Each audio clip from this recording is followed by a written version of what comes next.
Ça fait un petit moment qu'on n'a pas fait de top 10 sur la chaîne, ça doit faire au moins un an maintenant. C'est des vidéos assez courtes, assez simples à faire, et puis c'est toujours sympa de se replonger un petit peu dans quelques petites stats, quelques petits faits sur la Formule 1.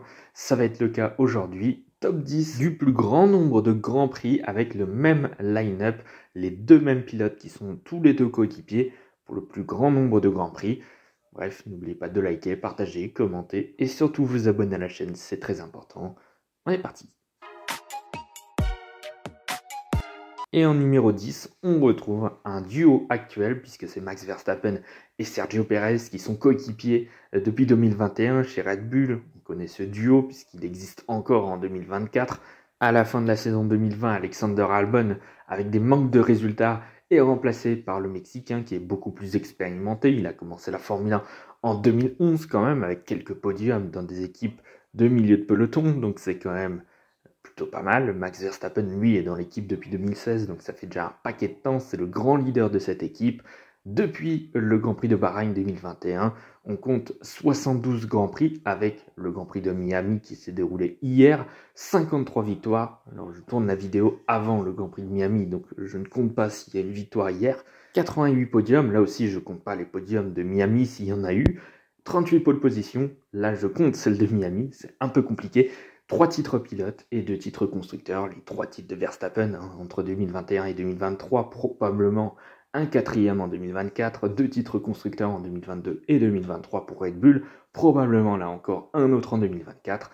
Alors est-ce que le duo va continuer en 2025? Voilà, c'est pas sûr du tout. A noter que si tout se passe bien et que les deux pilotes restent sur toutes les courses jusqu'à la fin de la saison, jusqu'à Abu Dhabi 2024, eh bien, le duo Verstappen et Perez deviendra le 5e duo avec le plus de Grands Prix ensemble. Ils vont dépasser un sacré paquet de pilotes puisqu'il reste encore 18 Grands Prix à effectuer. Qu'ils en sont à 72, ils passeront normalement à 90 Grands Prix en fin de saison. Et dans ce top 10, en numéro 9, on a le duo qui a connu le moins de succès au final parmi tous les duos de ce top 10, Romain Grosjean et Kevin Magnussen dans l'équipe Haas entre 2017 et 2020. L'équipe américaine qui s'est lancée en 2016 a démarré tout de suite avec Romain Grosjean, le pilote français qui a démarré tout de suite dès la première saison en 2016 aux côtés du Mexicain Esteban Gutiérrez. Mais là encore, le pilote mexicain était vraiment pas performant du tout. Il se prend une claque par Grosjean et dès l'année suivante, il est remplacé par Kevin Magnussen qui lui était chez Renault l'année précédente. Il avait fait une saison plutôt correcte pour la première année de l'équipe française depuis son retour et le rachat de Lotus. En tout cas, en 2017, la collaboration entre le français et le danois va démarrer au Grand Prix d'Australie. 2017, malheureusement, qui démarre par un double abandon alors que le rythme était plutôt correct pour les Haas et va se terminer brutalement, malheureusement, après ce Grand Prix de Bahreïn 2020, le gros accident qu'on connaît de Romain Grosjean dans le premier tour. Le Français va être brûlé aux mains, blessé, il ne pourra pas piloter pour les 2 dernières courses de la saison qui étaient prévues. Il va être remplacé par Pietro Fittipaldi notamment. Donc, ouais, fin de collaboration puisque Romain Grosjean ne roulera plus pour l'équipe Haas et même plus en Formule 1 à partir de la saison 2021, tout comme Magnussen qui en 2021 n'était pas en Formule 1 non plus, il est revenu l'année suivante, comme on le sait. Donc un total de 77 Grands Prix pour Romain Grosjean et Magnussen. Ce total aurait dû être à 79 du coup, sans l'accident de Romain Grosjean, une 5e place au championnat des constructeurs pour l'équipe américaine en 2018. Mais à part ça, pas grand chose à se mettre sous la dent finalement. Et puis l'année suivante, le duo va être remplacé par 2 nouveaux pilotes, Mick Schumacher et Nikita Mazepin. En numéro 8, ça se passe chez Ferrari avec le duo Fernando Alonso-Felipe Massa entre 2010 et 2013. À la fin de la saison 2009, Kimi Räikkönen prend sa première retraite. Il quitte la Scuderia après 3 saisons et un titre mondial notamment en 2007 pour le pilote finlandais. C'est donc Fernando Alonso qui a passé 2 années très compliquées chez Renault en 2008 et 2009 qui remplace le Finlandais chez Ferrari, un nouveau projet évidemment avec l'objectif d'être triple champion du monde, de remporter un titre avec Ferrari, comme l'ont réussi Michael Schumacher et Kimi Räikkönen juste avant lui. Et à ses côtés, on retrouve Felipe Massa, qui est dans la Scuderia Ferrari depuis 2006. C'est lui qui a remplacé son compatriote Rubens Barrichello à partir de la saison 2006. Malheureusement, au Grand Prix de Hongrie, lors des qualifications, on connaît ce qui s'est passé, son accident malheureusement blessé à l'œil, Felipe Massa, qui a été remplacé toute la deuxième partie de saison 2009 par Badoer et par Fisichella, et donc il va revenir en Formule 1 au début de la saison 2010. Il est remis sur pied, mais malheureusement on ne retrouvera pas le même Felipe Massa. La collaboration entre l'Espagnol et le Brésilien commence de la meilleure des manières, puisqu'au Grand Prix de Bahreïn 2010, leur première course en tant que coéquipier, Fernando Alonso remporte le Grand Prix, son premier succès avec la Scuderia dès son premier Grand Prix avec l'équipe italienne. Felipe Massa de retour se retrouve sur le podium, ce qui est franchement un gros résultat, mais malheureusement on sait que ça ne va pas durer vraiment, puisqu'en 2010 Alonso perd le titre dans la dernière course de la saison. Je ne vous réexplique pas comment ça s'est passé, on en parlera peut-être dans une vidéo consacrée totalement. 2011 c'est catastrophique, 2012 Alonso perd à nouveau le titre dans la dernière course de la saison au Brésil, 2013 c'est encore catastrophique malgré le titre de vice-champion de Fernando Alonso, mais à côté de ça Felipe Massa est nulle part. Ce sera un total de 11 victoires, dont 11 de Fernando Alonso, et seulement une deuxième place au championnat des constructeurs comme meilleure position, seulement en 2012. C'est assez compliqué, collaboration qui aurait pu être très fructueuse entre Alonso et Ferrari notamment, et qui au final a été un petit peu compliquée. À la fin de la saison 2013, Massa, en manque de performance, va être remplacé par Kimi Räikkönen, qui avait été remplacé par Alonso en 2010, et qui revient aux affaires après 2 saisons chez Lotus, et qui va remplacer Massa, qui lui partira chez Williams en 2014. Et franchement, c'était un bon move de la part du pilote brésilien, quand on connaît les saisons 2014 de Williams et de Ferrari. En numéro 7, c'est le duo le plus ancien de ce top 10, Jean Alesi et Gerhard Berger, une collaboration qui a démarré en 1993 et qui s'est achevée en 1997. Oui, mais petite particularité, puisque le duo a été présent dans 2 équipes différentes, c'est pas dans une seule.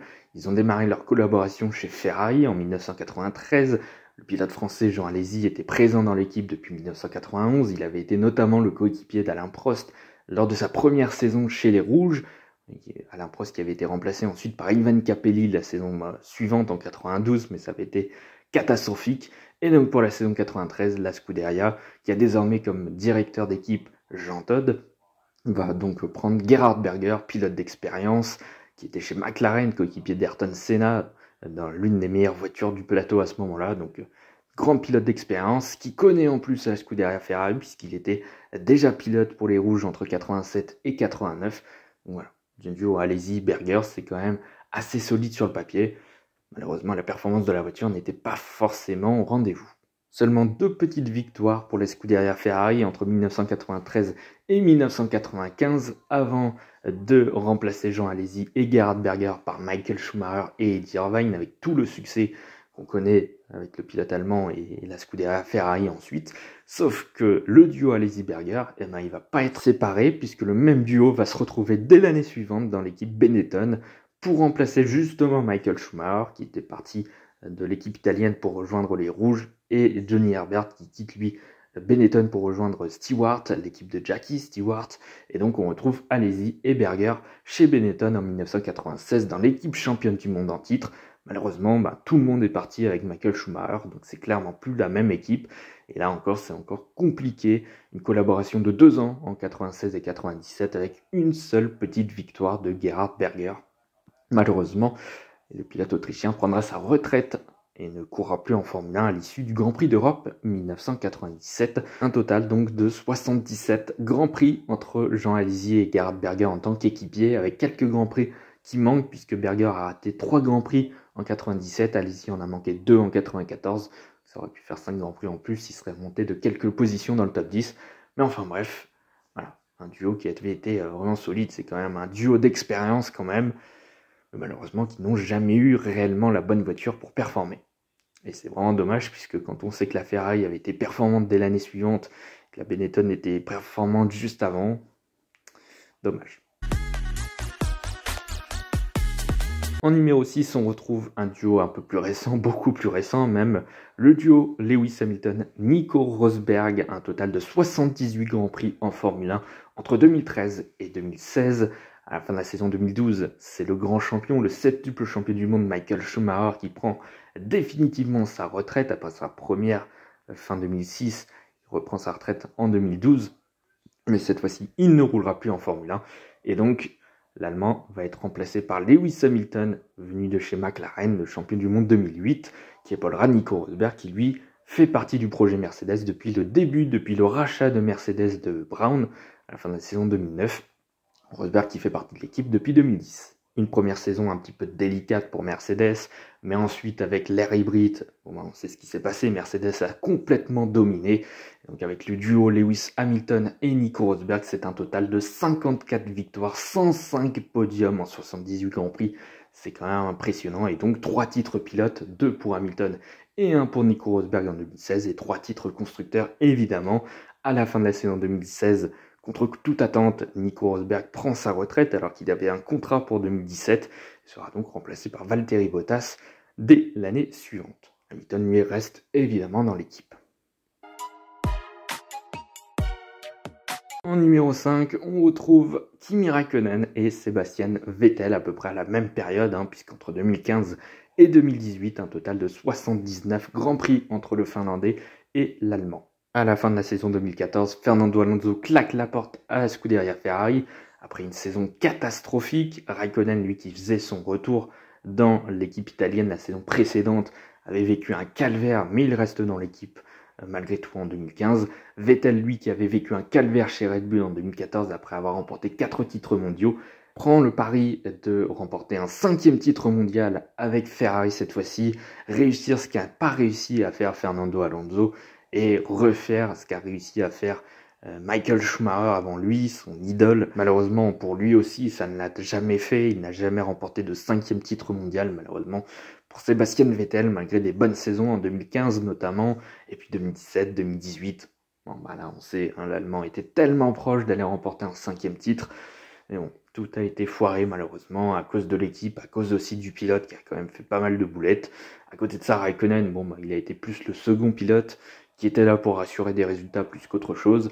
Un total de 14 victoires, de 71 podiums et 3 fois deuxième en 2015, 2017 et 2018. À la fin de la saison 2018, Kimi Räikkönen quitte la Scuderia Ferrari pour faire rentrer Charles Leclerc après une seule saison chez Sauber en Formule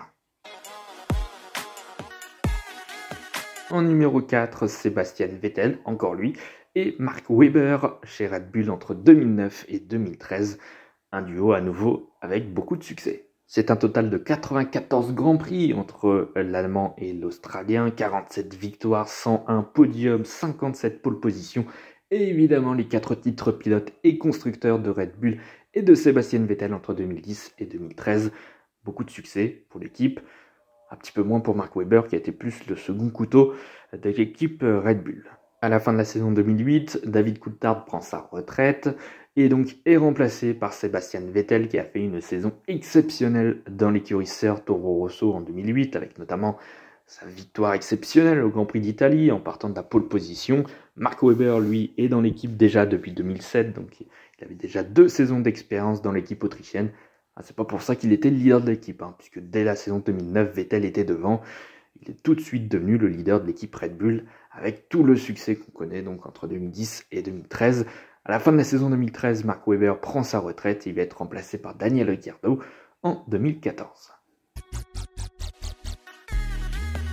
On arrive maintenant dans le top 3 avec un duo qui n'est pas forcément très récent, le duo David Coulthard et Mika Häkkinen entre 1996 et 2001 chez McLaren. Pour eux, c'est un total de 98 Grands Prix, 30 victoires, 83 podiums, 34 pole positions, 2 titres pilotes, les 2 titres de Mika Häkkinen en 98 et 99, et le titre constructeur de McLaren en 1998.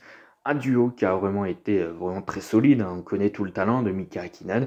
Et puis David Coulthard, là aussi c'était un petit peu le second pilote, notamment au début de la relation entre le Finlandais et le Britannique, mais un second pilote qui faisait vraiment le taf. Dans les années 90, c'était quand même Mika Häkkinen qui était bien devant David Coulthard, mais à la fin, notamment la dernière saison en 2001, quand David Coulthard devient vice-champion du monde, Häkkinen ne termine que 5e. C'est un peu compliqué pour le Finlandais qui prendra sa retraite d'ailleurs à la fin de la saison 2001 et sera remplacé par son compatriote Kimi Räikkönen en 2002, avec cette fois-ci un petit peu moins de succès malheureusement. En numéro 2, on retrouve la continuité du duo Hamilton-Rosberg avec le duo maintenant de Lewis Hamilton avec Valtteri Bottas entre 2017 et 2021. Un total de 100 Grands Prix, 60 victoires, c'est quand même pas mal, 135 podiums, 62 pole positions et évidemment 5 titres constructeurs, tous obtenus dans cette période et 4 titres pilotes entre 2017 et 2020 pour Lewis Hamilton. Bon, l'histoire, vous la connaissez maintenant, je l'ai dit tout à l'heure, Nico Rosberg prend sa retraite à la fin de la saison 2016 après son titre mondial. Il est remplacé par Bottas, qui a fait des saisons prometteuses chez Williams. Il monte donc dans l'équipe Mercedes, mais un petit peu comme à l'instar de Weber, de Coulthard par exemple, lui aussi il va être muet en tant que second pilote pour Mercedes. Bon, voilà, un pilote qui a fait le taf, finalement. Quand on regarde ce que fait Perez actuellement chez Red Bull, on se dit que Bottas finalement était pas si mauvais que ça. Et il a quand même duré 5 ans dans l'équipe, comme quoi il faisait quand même un relativement bon boulot, même si on l'a beaucoup critiqué, parce qu'il était clairement pas au niveau de Lewis Hamilton. Mais bon, c'est Hamilton quand même en face. Mais du coup, c'était un duo quand même qui était assez solide au final. Et à la fin de la saison 2021, malgré tout, les résultats de Bottas n'étaient pas forcément flamboyants non plus. Et il sera remplacé par George Russell en 2022 avec le duo Hamilton-Russell qu'on connaît bien et qui durera donc jusqu'à la fin de la saison 2024 puisqu'Hamilton part chez Ferrari.